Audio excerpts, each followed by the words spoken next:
الحمد لله رب العالمين. اللهم صل على سيدنا ونبينا ومولانا محمد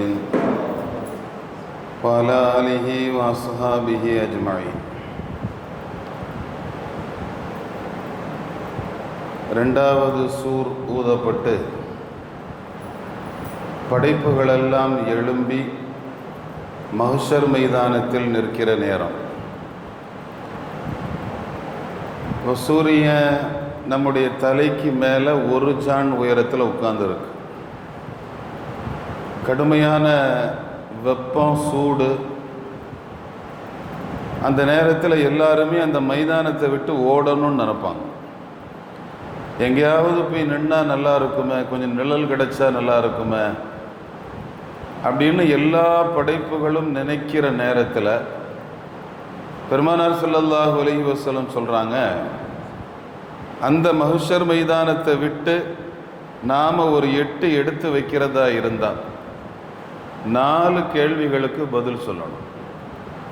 அந்த பதில் சொன்ன பின்னால் தான் அந்த இடத்த விட்டு நவள முடியும் அப்படின்னு சொல்லிட்டு நபி ஸல்லல்லாஹு அலைஹி வஸல்லம் சொன்னாங்க, முதல்ல நமக்கு தரப்பட்ட வாழ்நாளை நாம் எப்படி செலவழித்தோம் அப்படின்னு சொல்லணும்.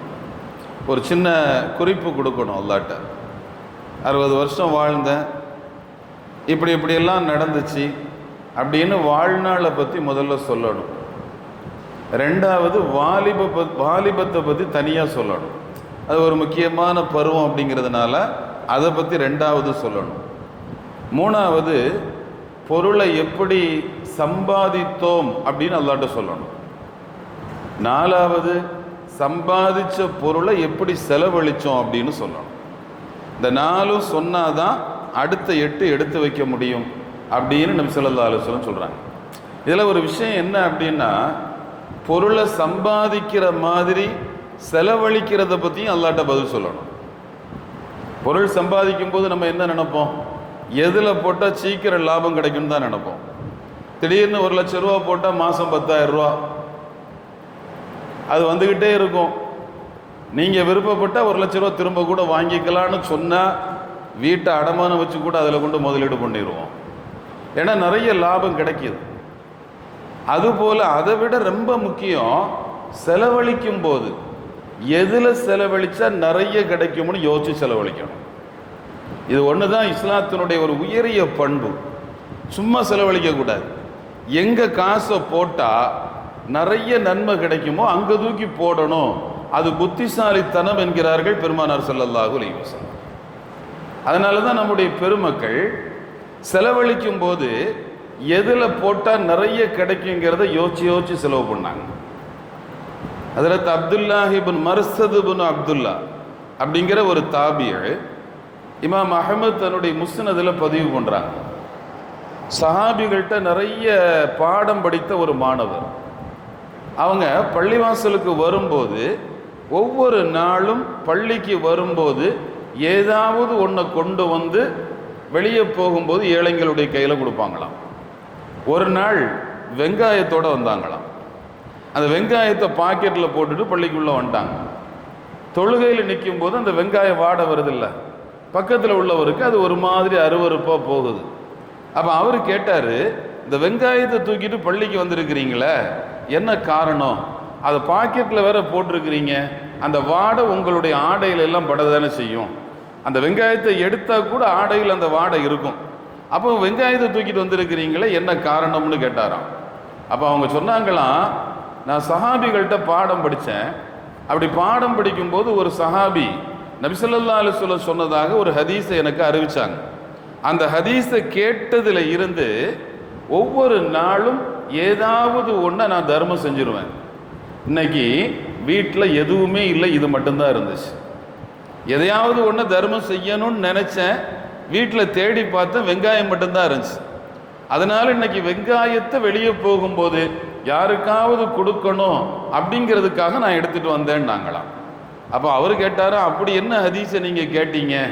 அந்த ஹதீஸை கேட்டதில் இருந்து அமல் செய்கிறதா சொல்கிறீங்கள, என்ன ஹதீஸை கேட்டீங்கன்னாங்களாம்.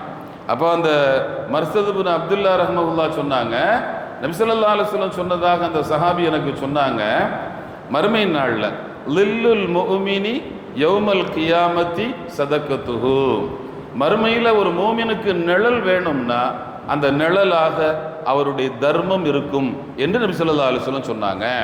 எனக்கு மறுமையில் நிழல் வேணும், அதனால ஒரு நாளைக்கு ஏதாவது ஒன்று யாருக்காவது கொடுத்துடணும். கொடுக்கணுங்கிற எண்ணத்தில் டெய்லி வந்தேன், இன்னைக்கு ஒன்றும் இல்லை, வெங்காயம் மட்டும்தான் இருந்துச்சுன்னாங்க. இது அஹ்மது ஷரீஃபில் வருது. நாம் என்ன விளங்கணும் அப்படின்னா, பெருசாக கொடுக்கறது தான் கொடுத்தல் என்பது அல்ல. சிறு துரும்பும் பல்குத்த உதவும்னு சொல்கிறோமா இல்லையா? யாருக்கு தேவையோ அவர் ஒரு தடுமாறி நிற்கிறார், ஒருத்தர் முடிவெடுக்க முடியாமல் திணறாரு, அவரை கூப்பிட்டு ஒரு 5 நிமிஷம் உட்கார வச்சு ஒரு நல்ல ஆலோசனையை கொடுப்பது ஒரு தர்மம். வெறும் பாக்கெட்லேருந்து மணியை எடுத்து கொடுக்கறது மட்டும் இல்லை. ஸல்லல்லாஹு அலைஹி வஸல்லம் ரொம்ப அற்புதமாக சொன்னாங்க, ஒரு மூமினான மனுஷனை பார்த்து ஒரு தடவை நீ சிரிச்சின்னா அது ஒரு தர்மம்னாங்க. ரோட்டில் போகும்போது கிடக்கிற தொல்லை தருகிற பொருளை எடுத்து ஓரமாக போட்டின்னா அது ஒரு தர்மம்னாங்க. அப்போ இதெல்லாம் எதுக்கு சொல்கிறாங்க? மறுமையில் நிழல் தேடி நாமெல்லாம் திணறுகிற போது நமக்கு நிழலாக தர்மம் வர வேண்டும். அந்த தர்மம் பொருள் உள்ளவர்களுக்கு பொருளாக வரும், பொருள் இல்லாதவர்களுக்கு சமூக சேவையாக வரும். அந்த சமூக சேவைங்கிறது அவருக்கு மறுமையில் நிழலா வந்து நிற்கும். இது பெருமானார் ஸல்லல்லாஹு அலைஹி வஸல்லம் நமக்கு சொல்லித் தருகிற ஒரு காரியம். அப்துல்லாஹ் இப்னு முபாரக் ரஹ்மத்துல்லாஹி அலைஹி ரொம்ப அற்புதமான ஒரு சூஃபி, ஒரு செல்வந்தர், ஒரு முஹத்திஸ், ஹதீஸ் கல வல்லுனர். நிறைய அவரிடமிருந்து நிறைய செய்திகள் இந்த உம்மத்துக்கு சொல்லப்படும். அவர் துணி வியாபாரம் பண்ணுவாங்களாம். ஹோல்சேலில் துணி எடுத்து அதை துணியை ஆடைகளாக வடிவமைச்சு அதை கடைகளுக்கு கொண்டு போட்டு அதில் இருந்து வருமானம் பெறக்கூடிய ஒரு வியாபாரி. ஒரு தடவை கடைகளுக்கு ஜாமான் அனுப்புனார், சரக்கு அனுப்புனார். சரக்கை அனுப்பிக்கிட்டு இவர் பணத்தை வசூலிக்கிறதுக்காக போனார்.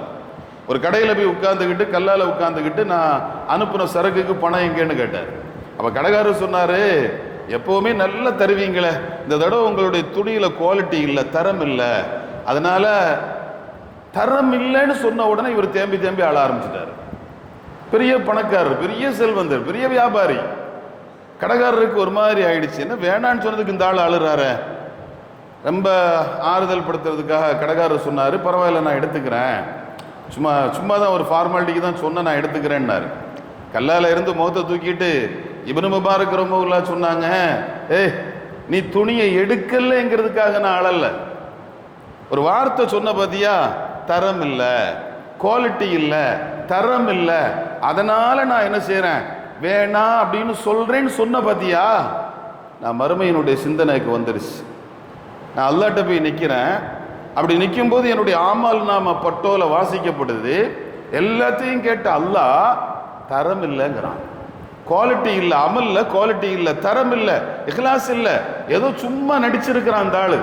அல்ஹாஜ் பட்டத்துக்காக ஹஜ்ஜுக்கு போனாரு அப்படின்னு அல்லாஹ் அந்த ஆமால் நாம தூக்கிய மூஞ்சில போட்டா நான் என்ன பண்ண முடியும்? இப்போ நீ சொல்ற தரம் இல்லைன்னு நான் எடுத்துட்டு போய் அதே துணியை வேற ஒரு டிசைன்ல கொண்டு வந்தானா நீ எடுத்துருவல்ல. அப்ப எனக்கு ஒரு வாய்ப்பு இருக்குது, இன்னொரு வாட்டி இந்த துணியை தயார் பண்ணி கொண்டு வர்றதுக்கு ஒரு வாய்ப்பு இருக்குது. ஆனா மறுமையில் அந்த வாய்ப்பு இல்லையே. ஒரு தடவை அல்லாஹ் தூக்கி போட்டாம்னா அதோட என் ஜோலி முடிஞ்சிருச்சு இல்ல, அதை நினைச்சு நான் அழுதேன். இந்த இப்னு முபாரக் ரஹ்மத்துல்லாஹி தெருவில் போறாங்க, அப்படி போயிட்டு இருக்கும்போது ஒருத்தர் யாசகர் ஒருத்தர் காசு கேட்கிறாரு. காசு கேட்ட உடனே அள்ளி கொடுத்துட்டா. இந்த ஊருக்கு 2 பேர் இருப்பாங்க, பார்த்துருக்கீங்களா? அது கொடுத்த உடனே பக்கத்தில் வந்தவர் சொன்னாரு, அவருக்கு ஏன் கொடுத்தீங்க? அவர் எப்போ பார்த்தாலும் எல்லாத்தையும் பொறிச்சு சாப்பிட்ற ஆளு, சும்மாலாம் சாப்பிட மாட்டார், எல்லாத்தையும் பொறிச்சு தான் சாப்பிடுவார். அப்படிப்பட்ட ஒரு ஆளு அவருக்கு போய் ஏன் கொடுத்தீங்க அப்படின்ன உடனே இப்னு முபாரக் ரஹ்மத்துல்லாஹி சொன்னாங்க, அல்லாவே எனக்கு தெரியாம போச்சே, அவர் பொறிச்சு தான் சாப்பிடுவார்னு தெரிஞ்சா கொஞ்சம் கூட கொடுத்துருப்பேனே, நான் ரொம்ப குறைச்சி கொடுத்துட்ட மாதிரிலாம் தெரியுது. என்ன இங்க என்ன சொல்ல வர்றாரு? கொடுக்கறது மட்டும்தான் என் வேலை.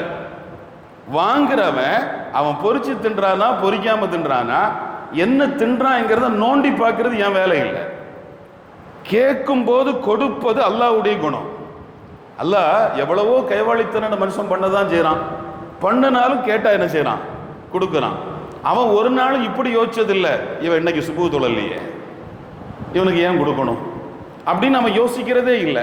யோசிச்சிருந்தா அடியானுக்கு எதுவுமே கிடைக்காது. அப்ப கொடுத்தல் காரணங்களை நோக்காம கொடுக்கிற குணம் காரியகர்த்தனான அல்லாஹ்வுடைய குணம். அந்த குணம் அடியானுடைய கையில இருக்கணும். கேட்டா கொடுத்துடணும். அதான் இப்னு முபாரக் ரஹ்மத்துல்லாஹி சொன்னாங்க, கேட்கும் போது அவன் பொறிச்சு சாப்பிட்ற ஆளுன்னு தெரிஞ்சிருந்தா நான் இன்னும் கொஞ்சம் கூட கொடுத்துருப்பேன். அப்ப இந்த குணம் ஒரு மனுஷனை மேலோங்க செய்யுது. அதனாலதான் பெருமானார் ஸல்லல்லாஹு அலைஹி வஸல்லம் சொன்னாங்க, நீங்க அல்லாஹ்வுடைய குணத்தை குணமாக்கி கொள்ளுங்க, அல்லாஹ்வுடைய குணத்தை குணமாக்கி கொள்ளுங்க. அப்படின்னா என்ன அர்த்தம்? அல்லாஹ் எந்த பிரதிபலனையும் எதிர்பார்க்காம கொடுக்கிறவன். அவன் கொடுக்கிறான், எதையும் எதிர்பார்த்ததில்லை, எதையும் எதிர்பார்த்தா கொடுக்குறான். அப்படி கொடுக்கிற குணம் அல்லாஹ்வுடைய குணம். அந்த குணத்தை நீங்க வாங்கிங்கன்னாங்க. அபூபக்கர் ரலியல்லாஹு அன்ஹுடைய மக, நம்முடைய உம்மா ஆயிஷா ரலியல்லாஹு அன்ஹா, நபி ஸல்லல்லாஹு அலைஹி வஸல்லம் மனைவி, ஒரு யுத்த களத்துல இன்னொரு சஹாபியோடு இணைச்சு முனாஃபிக்குகள் பேசினானுங்க. அம்மாவுக்கும் அந்த சஹாபிக்கும் ஒரு தொடர்பு இருக்குது அப்படிங்கிற மாதிரி முனாஃபிக்குகள் ஒரு வதந்தியை கிளப்பி விட்டானுங்க. அந்த கிளப்பப்பட்ட வதந்திய முனாஃபிக்குகள் கிளப்புனாலும் அதுல 3 பேர் முஸ்லிம்கள் சஹாபிகள் அதுல பங்கெடுத்தாங்க. அவங்க சொல்றது ஒரு கால் உண்மையா இருக்குமோ அப்படின்னு நம்புனது 3 பேர். அந்த 3 பேர்ல ஒரு ஆளு மிஸ்தஹ் ரலியல்லாஹு அன்ஹு. மிஸ்தஹ் ரலியல்லாஹு அன்ஹு யாரு?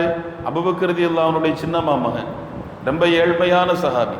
மிஸ்தஹுக்கு வாழ்க்கை ஃபுல்லா செலவழிச்சது அபூபக்கர் ரலியல்லாஹு அன்ஹு தான். அப்ப அபூபக்கர் ரலியல்லாஹு அன்ஹுக்கு ஒரு எண்ணம், நம்ம வீட்டு சோத்தை சாப்பிட்டுக்கிட்டு நம்ம பிள்ளைக்கு எதிராகவே மிஸ்தஹ் பேசுறாரு, வருத்தம் வரதானே செய்யும். அந்த வருத்தத்தில் அபூபக்கர் ரலியல்லாஹு அன்ஹு அல்லாஹ் மேல சத்தியமா இனி உனக்கு 5 காசு தர மாட்டேன்ட்டார். இனிமேல் உனக்கு நான் எந்த உதவியும் செய்ய மாட்டேன் சத்தியம் பண்ண உடனே ஆயிஷா ரலியல்லாஹு அன்ஹாவுடைய இஃப்க்கு, அந்த இட்டுக்கட்டுதல், அதுக்கு தீர்வு வரல. அதை அல்லாஹ் முன்னிட்டு பேசல. இவர் தரமாட்டேன்னு சொன்ன உடனே அல்லாஹ் ஆயத்தை இறக்குறான், வலா யஅ்தலி உலுல் ஃபضலி மின்கும் வஸ்ஸா. செல்வமுடையவர்கள் தரமாட்டேன் என்று சத்தியம் செய்யக்கூடாது. செல்வமுடையவர்கள் நான் யாருக்கும் தரமாட்டேன் அப்படின்னு நீங்க சத்தியம் பண்ணக்கூடாது. அப்படி கேட்டுக்கிட்ட ஆயத்தினுடைய கடைசியில வந்து கேட்கிறான், அலா துஹிப்பூனா யக்ஃபிரல்லாஹு லக்கும். அல்லாஹ் உங்களை மன்னிக்கணும்னு நீங்க விரும்புறது இல்லையா? நீங்க தப்பு செய்றீங்க, தப்பு செஞ்சுட்டு என்கிட்ட கேட்டா மன்னிப்பு கேட்டா நான் மன்னிக்கிறேன். ஆனா உங்களில் ஒருத்தர் தப்பு செஞ்சுட்டு உங்கள்கிட்ட மன்னிப்பு கேட்டா நீங்க மன்னிக்க மாட்டேங்கிறீங்க. நான் என்ன செய்யறேன்? இனிமேல் உன் மௌத்திரம் முழிக்க மாட்டேன், உனக்கு 5 காசு தர மாட்டேன் அப்படிலாம் நீங்க சத்தியம் பண்றீங்க. மன்னிப்பு என்கிறது ஒன்பே அல்ல, நீங்க எப்படி இருக்கிறீங்களோ அது போலதான் நானும் இருக்கிறேன்னு அல்லாஹ் சொல்றான். இந்த ஆயத்து வந்த உடனே அபூபக்கர் ரலியல்லாஹு அன்ஹு சொன்னாங்க, இனிமேல் மிஸ்தஹுக்கு ஏற்கனவே என்ன கொடுத்தனோ அதை டபுள் ஆக்குறேன்னா, அல்லாஹ் என்ன மன்னிக்கணும், அதனால நான் டபுளாக்கி தர்றேன்னாங்க. அப்ப இதெல்லாம் எதை காட்டுது? பிரதிபலனை எதிர்பார்க்காமல் சேவையாற்றக்கூடிய குணம் அல்லாஹ்வுடைய குணம். அந்த குணம் அடியார்களிடத்தில் இருக்க வேண்டும். அது அல்லாஹ்வுக்கு ரொம்ப பிடித்தமானது என்கிறார்கள் பெருமானார் ஸல்லல்லாஹு அலைஹி வஸல்லம். அந்த குணத்தை உள்வாங்கக்கூடிய உன்னத பாக்கியத்தை அல்லாஹ் நமக்கு நசீபாக்குவானாக. வாஹிரு தஅவானா அல்ஹம்துலில்லாஹி ரப்பில் ஆலமீன். சுப்ஹானல்லாஹி வ பிஹம்திஹி சுப்ஹானக அல்லாஹும்ம வ பிஹம்திக அஷ்ஹது அன் லா இலாஹ இல்லா அன்த அஸ்தக்ஃபிருக வ அத்தூபு இலைக். சுப்ஹான ரப்பிக ரப்பில் இஸ்ஸத்தி அம்மா யசிஃபூன் வ ஸலாமுன் அல் முர்ஸலீன் வல்ஹம்துலில்லாஹி ரப்பில் ஆலமீன். பிஹக்கி ஸல்லல்லாஹு அலா முஹம்மத் ஸல்லல்லாஹு அலைஹி வஸல்லம். ஸல்லல்லாஹு அலா முஹம்மத் ஸல்லல்லாஹு அலைஹி வஸல்லம். ஸல்லல்லாஹு அலா முஹம்மத் ஸல்லல்லாஹு அலைஹி வஸல்லம். அல்லாஹும்ம ஸல்லி அலா முஹம்மத் وعلى آل أهل البيت وسلم وصل على جميع الأنبياء والمرسلين والحمد لله رب العالمين. السلام عليكم ورحمة الله.